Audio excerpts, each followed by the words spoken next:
You ask Tiger to solve. This deals with linear equations with one unknown. The final result is u equals 30. Let's solve it step by step. Move the negative sign from the denominator to the numerator.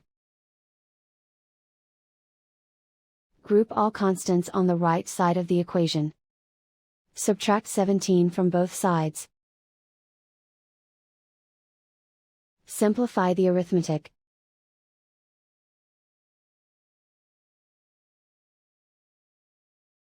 Isolate the u.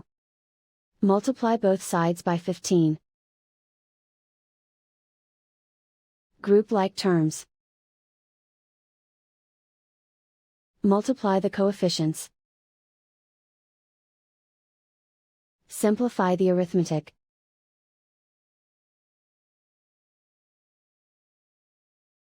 Convert the u into a positive number.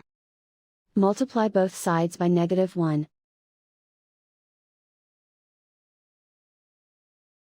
Remove the ones.